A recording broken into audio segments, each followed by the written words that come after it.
Es geht um sehr viel in diesen Tagen. Ein freiheitliches, emanzipatorisches Europa steht auf dem Spiel. Und diese unsere Freiheit wird nicht nur, aber auch auf dem Mittelmeer verteidigt. Ich bin hier deshalb heute hergekommen mit einer einzigen Bitte. Wenn es jetzt gleich dran geht, euer Europawahlprogramm vollends zu beschließen, dann darf eines nicht fehlen, und zwar mit allen Konsequenzen. Die Würde des Menschen ist unantastbar. Und damit es nachher nicht zu Missverständnissen kommt, nicht die Würde des europäischen Passinhabers und auch nicht des anerkannten Geflüchteten, sondern tatsächlich die Würde des Menschen. Wir sind leider an einem Punkt angelangt, an dem es solche Selbstverständlichkeiten wieder klarzustellen gilt. In einem Kommentar für die Zeit hat mir Mariam Lau ein kompromissloses Verständnis der Menschenrechte unterstellt. Ja, was denn auch sonst? Die heißen ja nicht umsonst unveräußerlich. Auf dem Mittelmeer sind sie zur Verhandlungsmasse verkommen. Und was das konkret bedeutet, bekommen wir in unserer täglichen Arbeit zu spüren. Im September diesen Jahres, da hatte das zu diesem Zeitpunkt letzte operative Rettungsschiff, die Aquarius, gerade die Flagge entzogen bekommen, erreichte die Todesrate auf dem zentralen Mittelmeer einen traurigen Rekord. Eine aus fünf Personen, die versuchten, Europas tödliche Außengrenze über das zentrale Mittelmeer zu überwinden, stirbt. Damit es besser vorstellbar wird, was das bedeutet, könnt ihr jetzt in den Reihen hier mal anfangen durchzuzählen. Und dieses Verhältnis ist es, gegen das wir mit unseren Rettungsschiffen ankämpfen. Doch manchmal kommt auch die Sea-Watch zu spät. Ich werde ihr Gesicht nie vergessen. Ein Mädchen, vielleicht 16 Jahre alt, ihren Namen weiß ich nicht. Sie hatte gerade aufgehört zu atmen, als wir das sinkende Schlauchboot erreicht haben. Und ich werde auch den verzweifelten Gesichtsausdruck der beiden jungen Männer nicht vergessen, die sie auf unser Schnellboot gehievt haben. Wir haben an diesem Tag alles versucht, aber die Möglichkeiten auf dem Schnellboot sind begrenzt. Sie starb, weil sie schwarz ist und südlich der Sahara geboren wurde. Diese mutige junge Frau, die in ihrem jungen, kurzen Leben so viel durchmachen musste, starb, weil sie den legitimen Wunsch hatte nach einem besseren Leben, nach einem Leben ohne Angst. Sie starb, weil wir ihr sichere Routen versperrt haben. Wenn wir über die Situation auf dem Mittelmeer sprechen, dann dürfen wir nicht vergessen, dass es hier nicht um Zahlen geht und auch nicht um Flüchtende oder Migranten, sondern ganz einfach um Menschen mit legitimen Bedürfnissen, Menschen mit Träumen. Es geht um Menschen, die ein Anrecht haben auf ein Leben in Würde, ganz egal, warum sie sich auf den Weg gemacht haben. Wenn bei der Rettung von Menschenleben ein Unterschied gemacht wird zwischen Schiffbrüchigen mit und ohne europäischem Pass, wenn völkerrechtswidrige Rückführungen in ein Bürgerkriegsland, die die EU nicht selbst durchführen dürfte, kurzerhand an libysche Milizen ausgelagert und mit Steuergeldern gefördert werden, wenn Informationen über Seenotfälle von den zuständigen Rettungsleitstellen nicht umgehend verbreitet werden, nur damit die Leute nicht in Europa ankommen, dann ist unsere Gesellschaft ernsthaft in Gefahr. Wir dürfen keinen Unterschied in der Wertigkeit von Menschenleben zulassen. Wer Menschenrechte für verhandelbar hält, der öffnet Tür und Tor für den Faschismus.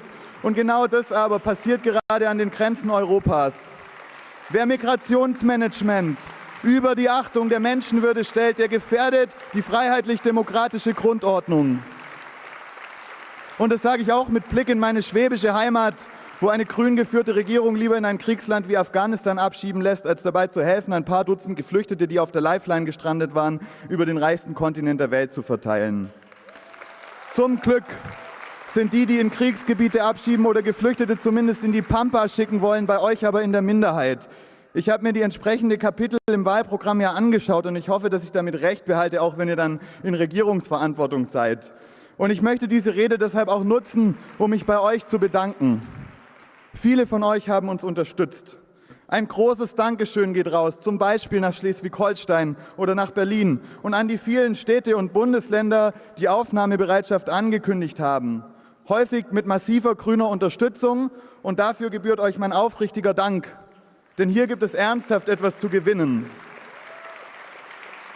Aktuell läuft die Kausalkette nämlich so.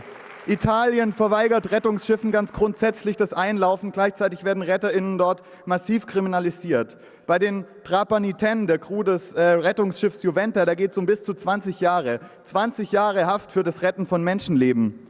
Und vor Malta spielen sich dann teils tagelange Hängepartien ab. Gerettete müssen tagelang an Bord eines Schiffes bleiben, bis sich freiwillige europäische Staaten finden, auf die die wenigen Flüchtenden verteilt werden. Aus Angst vor solchen Situationen und vor potenzieller Kriminalisierung kommen deshalb auch immer weniger Handelsschiffe ihrer seerechtlichen Pflicht nach. Bereits im August berichteten Gerettete darüber, dass zunächst 5 Schiffe an ihnen vorbeigefahren seien, ohne zu retten. Wie das dann mit der Todesrate im September zusammenhängt, erklärt sich von selbst. Und dass Deutschland als eines der größten und wohlhabendsten Länder der EU nicht einspringt, ist beschämend.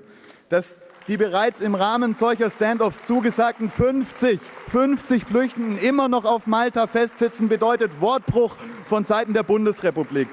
Spanien, Portugal und Frankreich haben ihre Zusagen längst erfüllt und die Leute ausgeflogen. Heimathorst pocht unterdessen auf Dublin und gefährdet damit akut Menschenleben, weil es so natürlich ungleich schwieriger wird, weitere oder grundsätzlichere Einigungen mit Malta zu erreichen. Und deshalb muss der Paragraph 23 im Aufenthaltsgesetz so geändert werden, dass in Zukunft Bundesländer allein humanitäre Kontingente beschließen können. Denn wenn die Verteilung Geretteter besser funktionieren würde, dann würden auch wieder mehr Schiffe retten. So einfach ist das. Wir brauchen weniger Nationalstaat und mehr Solidarität in Europa. Die Initiative der Städte und Bundesländer kann hier konkret Leben retten und deshalb müssen wir da unbedingt weiter dranbleiben, damit es auch real wird. Und da seid ihr als nach Umfragen mittlerweile zweitstärkste politische Kraft in diesem Land gefragt. Ich glaube im Übrigen, dass ihr auch deshalb so stark geworden seid, weil ihr weitgehend nicht auf den unsäglichen "Wir können nicht allen helfen" Diskurs hereingefallen seid. Weil ihr weiter über die tatsächlichen Probleme in Europa gesprochen habt, über Bildung, über Sozialpolitik, über Klimawandel, der im Übrigen eine der Hauptfluchtursachen werden wird, aber das wisst ihr ja selbst. Niemand verlässt seine Heimat freiwillig.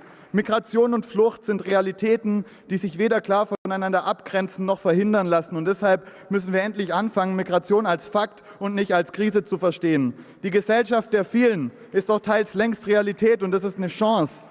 Nach wie vor gibt es stabile Mehrheiten für die Aufnahme Geflüchteter. Und wenn ich mir zum Beispiel die Seebrücke anschaue, die in den letzten Monaten über 150.000 Leute auf die Straße gebracht hat, dann ist es doch ein Signal. Wenn selbst CDU-Bürgermeister Aufnahmebereitschaft signalisieren, dann zeigt es doch, dass das nicht nur ein zukunfts-, sondern auch ein mehrheitsfähiges Konzept ist.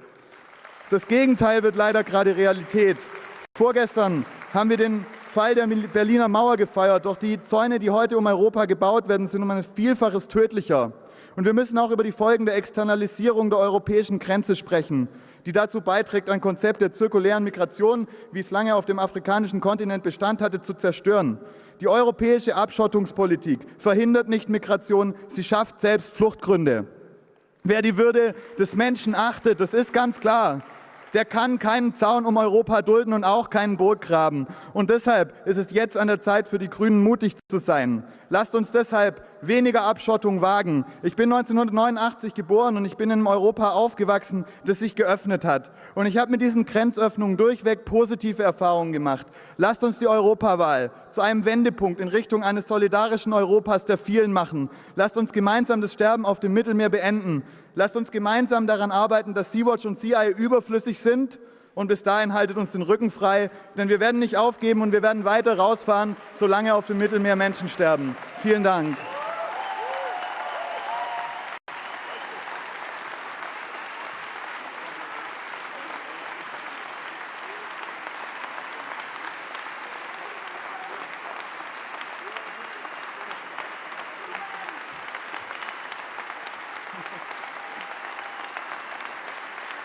Ja, der Applaus jetzt, das möchte ich ganz deutlich sagen, dieser Applaus bedeutet Verantwortung, weil ihr seid richtig stark in den Umfragen.